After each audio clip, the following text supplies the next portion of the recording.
வணக்கம். போன வீடியோவில் நம்ம ஃபங்க்ஷன்ஸ்ன்றது என்னன்னு பார்த்தோம். இந்த வீடியோவில் நம்ம பார்க்க போகிறது மாடியூல்ஸ். மாடியூல்ஸ்னால் என்ன, அதை எப்படி நம்ம ப்ரோக்ராம்குள்ளே இம்போர்ட் பண்ணிக்கலாம், நம்மளை ஓனாக எப்படி மாடியூல்ஸ் கிரியேட் பண்ணிக்கலான்றது தான் இந்த விஷயத்தில் நம்ம பார்க்க போகிறோம். ஸோ மாடியூல்னு என்னன்னு பார்த்தீங்கன்னா, பைத்தான் இன்பில்ட் ஃபங்க்ஷன்ஸ் நிறைய வச்சுருக்கு. ஸோ ஒரு ப்ரோக்ராம்னு வரும்போது அதில் இன்பில்ட் ஃபங்க்ஷன்ஸ் நிறையா இருக்கும். ஸோ அது எதனால அந்த மாதிரி ஃபங்க்ஷன்ஸ் கொடுப்பாங்கன்னா, ஸோ நம்ம வேலை குறைக்கிறதுக்காக, நமக்கு தேவையானதை உடனடியாக எடுத்துக்கிறதுக்காக. ஸோ அந்த மாதிரி பில்டின் ஃபங்க்ஷன்ஸை ஒரு குரூப் வகையாக பிரிச்சிருக்காங்க. ஸோ அந்த குரூப்போட பேர் தான் மாடியூல்ஸ்ன்றதை நம்ம கூப்பிடுறோம். உதாரணத்துக்கு ரேண்டம்னு ஒரு மாடியூல் இருக்கு. அந்த ரேண்டம்ன்ற ஒரு மாடியூலில் பார்த்தீங்கன்னா ஒரு மேத்தமேட்டிக்கல் ஃபங்க்ஷன்ஸ் நிறைய இருக்கும் அதில். அதே மாதிரி ஃபைல்ன்றது ஒரு மாடியூல் இருக்குது. அதில் ஃபைல் சம்மந்தப்பட்ட ஃபங்க்ஷன்ஸ் இருக்கும். ஸோ இந்த மாதிரி குரூப் ஆஃப் ஃபங்க்ஷன்ஸை கூப்பிடுறதுக்கு ஒரு ரெஃபரன்ஸ் பேர் தான் மாடியூல்.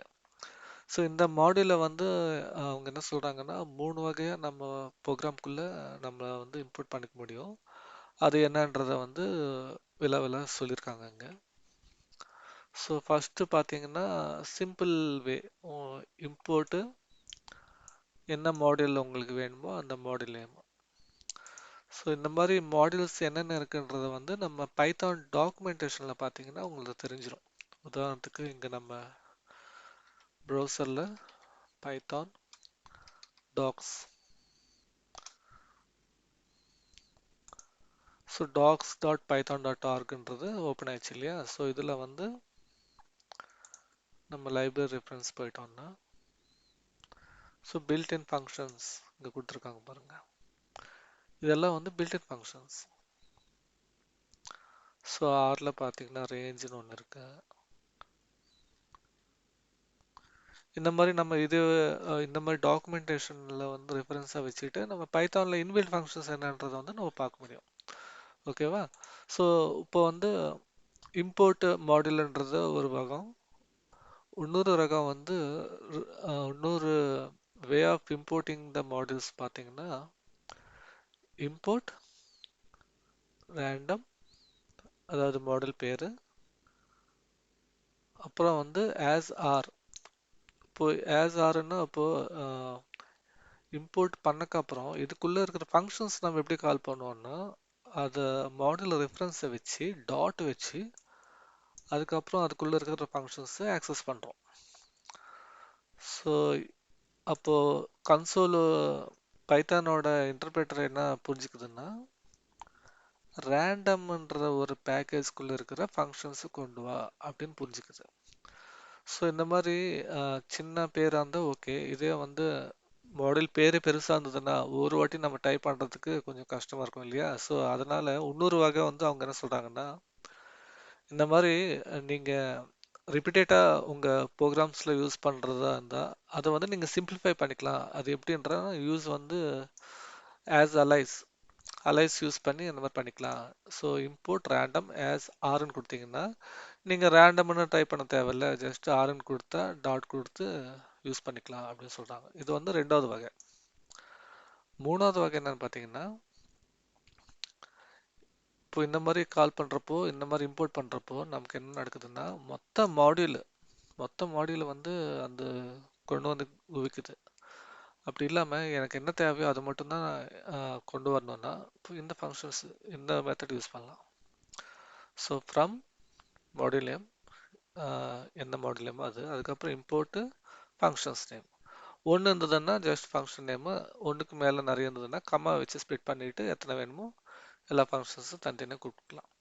ஸோ இந்த மாதிரி இதுதான் ரொம்ப எஃபிஷியண்ட்டான ஒரு வே ஆஃப் இம்போர்ட்டிங்னு நான் சொல்லுவேன். ஏன்னா இதனால் என்ன ஆகுதுன்னா, கம்பைலருக்கு ரொம்ப லோட் குறையுது. அது கிளியர் கட்டாக நம்ம சொல்லிடுறோம் இதுதான் வேணுன்றது. ஸோ இப்போ கடைக்கு போகிறோம், ஷாப்பிங் பண்ண போகிறோம், அது எடுத்து காட்டுங்க இது எடுத்து காட்டுங்கன்னு சொல்கிறதோட இதுதான் வேணும், இதுதான் எனக்கு இந்த கலர் தான் வேணும், இந்த சைஸ் தான் வேணும்னு குறிப்பிட்டு சொல்லும்போது என்ன நடக்குதுன்னா வேலை ஃபாஸ்ட்டாக நடக்குது இல்லையா. ஸோ அதுதான் இங்கே. இதை நம்ம அப்படியே எக்ஸாம்பிளாக பார்த்துடலாம். ஸோ எக்ஸாம்பிள்ஸ்க்கு நம்ம எப்பவும் போல் ரிப்ளேட்டுக்கு போகிறோம். ஸோ நான் ஏற்கனவே கொஞ்சம் டைப் பண்ணி வச்சுருக்கேன்.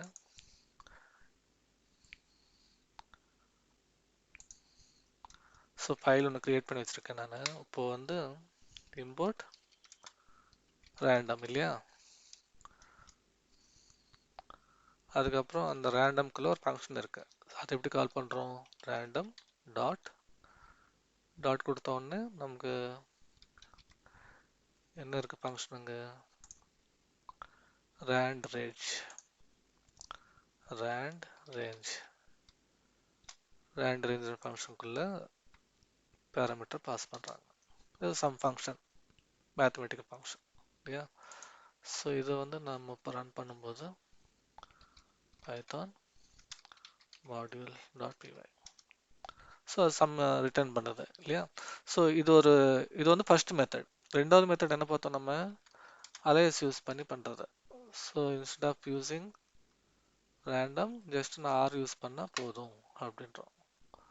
ஸோ இந்த மெத்தடில் என்ன நடக்குது பாருங்கள். இந்த மெத்தடில் கூட நமக்கு எக்ஸிக்யூட் ஆகுது. ஸோ ரேண்டம்ன்றதுனால அது ஒவ்வொரு வாட்டி வேறு வேறு வேல்யூ காட்டுது. அதோட ஃபங்க்ஷனே அதுதான். நம்ம என்ன சொல்லியிருக்கோம்னா, இந்த ஃபங்க்ஷனில் 1லேருந்து 10 நான் ஒவ்வொரு வாட்டி பிரிண்ட் பண்ணும்போது எனக்கு ரேண்டமாக வேறு வேறு நம்பர்ஸ் பிரிண்ட் பண்ணு அப்படின்னு சொல்கிறோம். ஸோ அதுதான், அதனால தான் இங்கே நமக்கு வேறு வேறு வேல்யூஸ் வருது. ரைட். ஸோ இதுவே வந்து மூணாவது பார்த்துடலாமா? மூணாவதுல வந்து என்ன சொல்கிறோம்னா, இம்போர்ட் ஃப்ரம் ரேண்டம்ன்ற ஒரு மாடியூல்லேருந்து இம்போர்ட் ரேண்ட் ரேஞ்ச். ஸோ இங்கே என்ன சொல்கிறோம்? ரேண்டம்ன்ற மாடியூல்லேருந்து ரேண்ட் ரேஞ்சுன்ற ஒரு ஃபங்க்ஷனை கால் பண்ணு அப்படின்னு சொல்லிடுறோம். அப்படி சொல்லாத அப்புறம் நம்ம இங்கே இது கூட கொடுக்க தேவையில்லை, ரெஃபரன்ஸ் கூட கொடுக்க தேவையில்லை. டைரெக்டாக அந்த ஃபங்க்ஷனை நம்ம இங்கே கால் பண்ணிக்கலாம். இது எக்ஸிக்யூட் பண்ணி பார்த்துலாமா? ஒர்க் ஆகுது. ஸோ இங்கே பாருங்கள், அடுத்தது 10 நம்ம லிமிட் கொடுத்ததுனால அது மறுபடியும் 6 வந்துச்சு. ரைட். ஸோ புரிஞ்சுதா? இப்போ 3 வகையாக நம்ம வந்து இம்போர்ட் பண்ணிக்கலாம். அடுத்தபடி நம்ம பார்க்க போகிறது என்னென்னா, சரி இது வந்து எல்லாமே பில்டின் ஃபங்க்ஷன்ஸு நம்ம யூஸ் பண்ணுறோம், ரைட்டு.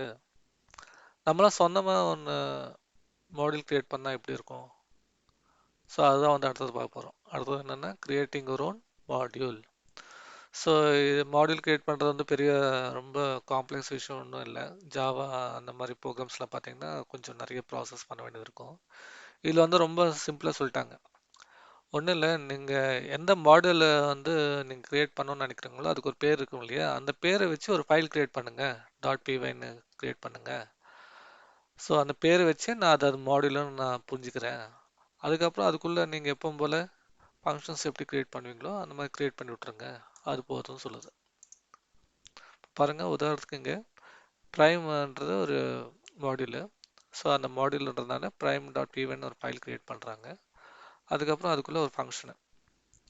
அந்த ஃபங்க்ஷனில் என்ன பண்ணுதுன்னா, செக் இஃப் ப்ரைம் நம்பரா இல்லையான்னு செக் பண்ணுறதுக்கு ஒரு ஃபங்க்ஷன் அவங்க எழுதியிருக்காங்க. நம்மளா இப்போது இது வந்து ஒரு எக்ஸாம்பிள் சொல்லியிருக்காங்க. இந்த மாதிரி நம்மளா ஒரு ஒன்று ஃபங்க்ஷனாலிட்டி நம்ம க்ரியேட் பண்ணிக்கலாம் இல்லையா.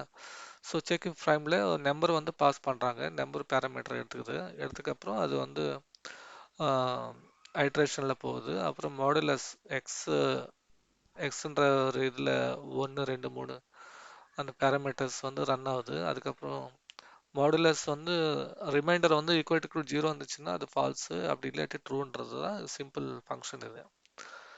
ஸோ இந்த ஃபங்க்ஷன் வந்து இந்த prime.pyல ஸ்டோர் பண்ணிவிட்டு அதை வந்து நம்ம இம்போர்ட் பண்ணிக்கலாம் உங்கள் ஓன் ஃபைலில்.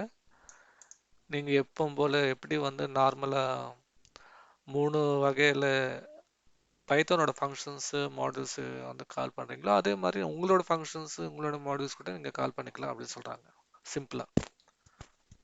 ஸோ இது வந்து நம்ம பார்க்கலாமா, ஒரு எக்ஸாம்பிள் பார்த்துடலாம். ஸோ நான் ஏற்கனவே ப்ரைம்ன்ற ஒரு .pyன்றதை வந்து க்ரியேட் பண்ணி வச்சுருக்கேன். ஸோ இங்கே பார்த்தீங்கன்னா அவங்க கொடுத்த மாதிரியே ஃபங்க்ஷன்ஸ் கூட காப்பி பேஸ்ட் பண்ணியிருக்கேன். இப்போ வந்து இந்த இடத்துல நான் வந்து அது இம்போர்ட் பண்ணுறதுன்னு பார்த்துடலாம். ஸோ நான் ஃபஸ்ட்டு மெத்தட் யூஸ் பண்ணுறேன். ஸோ ப்ரைம்னு கொடுத்த உடனே அது இம்போர்ட் ஆயிடுச்சு. அதுக்கப்புறம் நான் ஜஸ்ட் பிரிண்ட் யூஸ் பண்ணி prime டாட் என்ன ஃபங்க்ஷன் நேம் செக் இஃப் ப்ரைம்ன்றது ஃபங்க்ஷன் நேம். ஸோ இதுக்குள்ள பேராமீட்டரை வந்து நம்பர் பாஸ் பண்ணும் 2. ஸோ ப்ரைமாக இருந்துச்சுன்னா இது ப்ரைம் நம்பர்னா நமக்கு ட்ரூன்னு ரிட்டர்ன் பண்ணும், இல்லாட்டி ஃபால்ஸ்ன்னு ரிட்டர்ன் பண்ணும். அதுதான் வந்து இந்த ப்ரோக்ராம். ஸோ இப்போ வந்து ரன் பண்ணால் ட்ரூ, இது வந்து ப்ரைம் நம்பர், டூன்றது ப்ரைம் நம்பர்னு சொல்லுது.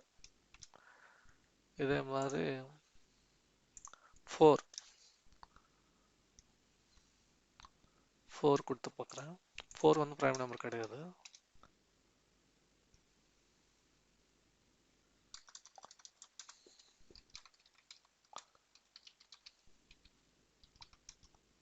So false. ஓகேவா? ஸோ இது வந்து ஃபர்ஸ்ட் மெத்தடு. இதே மாதிரி நம்ம அந்த 3 மெத்தட்ஸையும் ட்ரை பண்ணலாம். செகண்ட் மெத்தட் என்னது? ஆஸ் பி இல்லையா? இந்த இடத்துல ஜஸ்ட் பி யூஸ் பண்ணால் போதும்.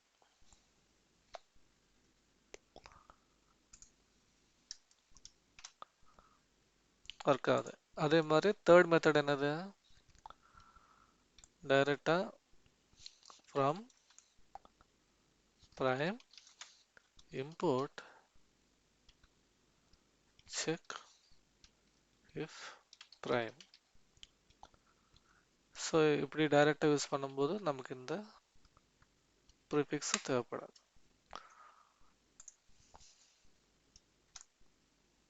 ஒர்க் ஆகுது. ஸோ இதுதான் வந்து நம்மளை ஓனாக ஒரு மாடியூல் கிரியேட் பண்ணுறது, ஓனாக ஒரு ஃபங்க்ஷன்ஸ் கிரியேட் பண்ணிவிட்டு அது நம்ம ப்ரோக்ராம்குள்ளே அப்படியே கால் பண்ணிக்கிறதுக்கு. ரைட். ஸோ அதே மாதிரி அவங்க என்ன சொல்கிறாங்கன்னா, நீங்கள் இந்த மாதிரி மாடியூல் கிரியேட் பண்ணுறப்போ தனியாக ஒரு ஃபோட்டோ கிரியேட் பண்ணி வச்சுருங்க, மை பைத்தான் மாடல்ஸ்னு. அப்போ வந்து சிஸ்டம்ஸ்க்கு வந்து அது ஆக்சஸ் பண்ணுறதுக்கு ஈஸியாக இருக்கும். இந்த மாதிரி நிறைய மாடல்ஸ் நீங்கள் கிரியேட் பண்ணுறப்போ இந்த மாதிரி ஃபோல்டர் தனியாக கிரியேட் பண்ணி வச்சுக்கோங்க சொல்கிறாங்க. ரைட். ஸோ இதுதான் இந்த வீடியோவில். நம்ம அடுத்த வீடியோவில் ஃபைல்ஸ் எப்படி வந்து ஆக்சஸ் பண்ணுறது, எப்படி வந்து ஒரு ஃபைல் கிரியேட் பண்ணுறது, அதில் இருக்கிற கண்டென்ட் எப்படி ரீட் பண்ணுறது, அந்த மாதிரி விஷயங்களெல்லாம் இதில் பார்க்கலாம். இந்த வீடியோ இத்தோடு முடிச்சுக்கலாம். நன்றி.